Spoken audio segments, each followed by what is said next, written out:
Hello everybody and welcome to my YouTube channel. For those of you who know me, welcome back, and for those of you who don't, I'm Pia and I'm your host for all things luxury. After 9 months carrying around my holy grail, I'm going to share with you an honest review and little things to know about it. Get yourself a cup of your favorite drink because I've made notes. As you will have read from the title already, today's video it's about the Birkin bag by Hermès. Although she needs no introduction, does she? The model of this bag is a couple of years older than I am. Fair enough, maybe a couple of couples. The house introduced the model in 1984 when on a flight from Paris to London, or was it London to Paris, in which the CEO of Hermès at the time, Jean-Louis Dumas, was sitting next to Jane Birkin, icon actress, singer, and so many others. Actually told him about her need for a big bag that would fit a lot of stuff and that would actually close for safety. Or at least that's what the story tells. Later that year, he proposed her this model of handbag, and the house proceeded to baptize the model Birkin, immortalizing the actress' name even more than she did with her own work. Earlier this year, I was lucky enough to get invited to go discover how they manufacture these handbags. I met and spoke with one of the artisans that told me the entire process of making one of these bags is done from A to Z by hand by the same artisan, and to her in particular it required her a minimum of 25 hours to make. She also told me about a rigorous quality control that the handbag goes through, in which at certain stages they will check what it's looking like, and if the finished product doesn't comply with the house's quality standards, they will have to start it from scratch again. The handbag is considered to be a quota bag, which just like the models Kelly and Constance, you will only be allowed 2 of them per year. This one, just as much as the Kelly and the Constance, does come with certain declinations, which can be considered non-quota depending on each country. But that is something a little bit more specific to particularly the Kelly model. We can go into it during another video. I got mine from a boutique here in France, and the way it worked was I just put myself down for a wish. I told them what type of hardware I would like, what type of leather I was interested in, and a couple of different colors that I was actually interested in.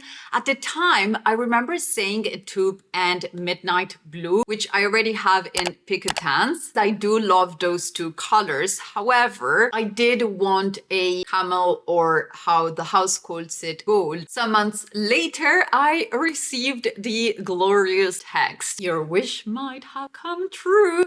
So obviously I headed to the store and I was presented with 2 different bags. I was very lucky to have a look at 2 different ones, and this is the one I ended up picking. Now, obviously, I do still want to grow this collection. It's only the beginning, but I was very happy to get this color initially. I do think it matches quite a bit of the things in my wardrobe. It's also quite a versatile one regarding the different seasons in the year. But anyway, let's get to the specificities of it. And if any of you are interested in a little bit more of the story of how I got it, you can let me know down in the comments and we can talk a little bit more about that on another time. Mine right here is in the size 30. The handbag's name is usually followed by a number, which describes the measurement in centimeters of the bottom. The bag also comes in measurements 20, 25, 30, like this one, 35, 40, 45, and even 50. And those are called hacks, which are basically like a super large Birkin for traveling, which I cannot wait to add to my collection one day. Thinking maybe like a nice chocolatey brown. Sorry, I'm diverting. The actual measurements for the handbag are 30 centimeters times 22 centimeters times 16 centimeters. Or in inches, that would be about 11.5 inches, 8 inches, and 6 inches. For the handle drop, there are 9 centimeters in here, or about 3.7 inches. The handbag's handle drop makes it very comfortable to be worn with medium thick sweaters like the one I'm wearing, or even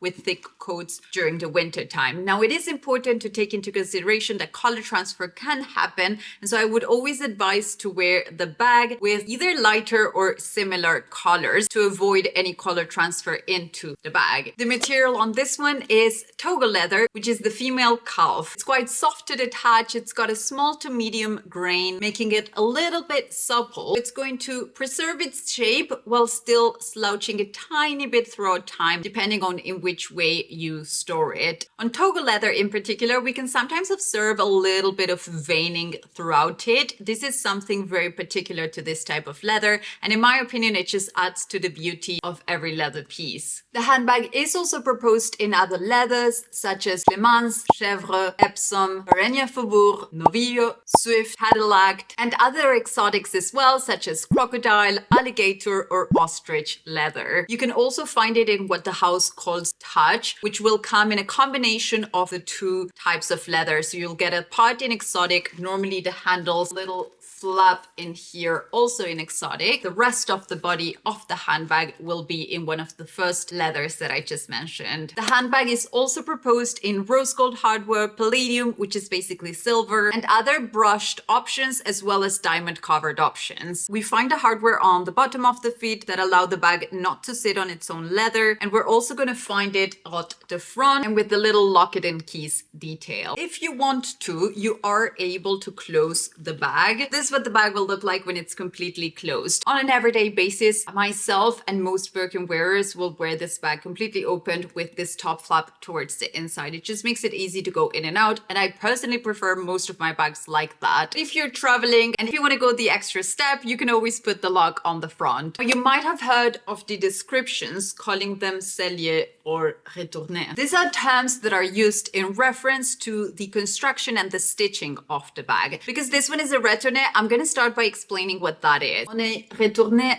handbag, we're going to notice that all of the stitching is created in the interior. This gives three main characteristics to the handbag. It gives it a little bit more of a slouchier, chill, laid-back look, which personally I prefer. It also makes the piping on the handbag be visible on the exterior of it, and it keeps most of the stitching of the handbag on the inside. Contrary to a cellier model, in which all of the stitching would be in the exterior, giving it a more rigid appearance, all visible stitching, and a little bit more of a formal look. The handbag can be worn open or closed, and if you ask me, I prefer the open style. What can I say? I'm basic like that. In regards to color, this one's in the shade gold, which is Hermès' way of calling this shade of camel. And I say this shade because they do have other camel shades as well, such as chai, alizarin, fauve, noisette, and cigar. If you're ever putting down a wish, I would advise to stay open and put down some of the declinations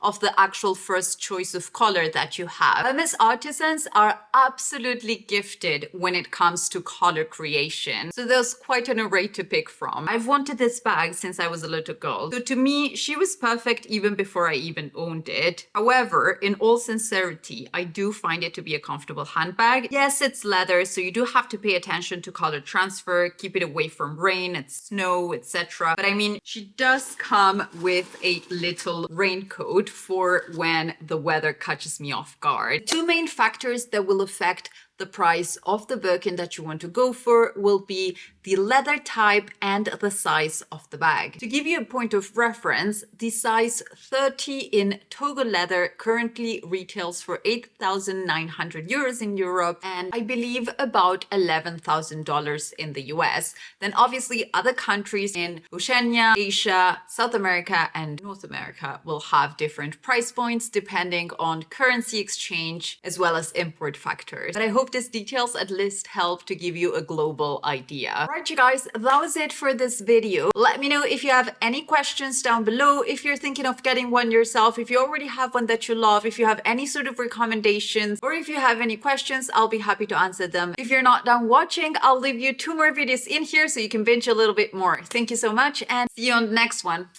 Bye!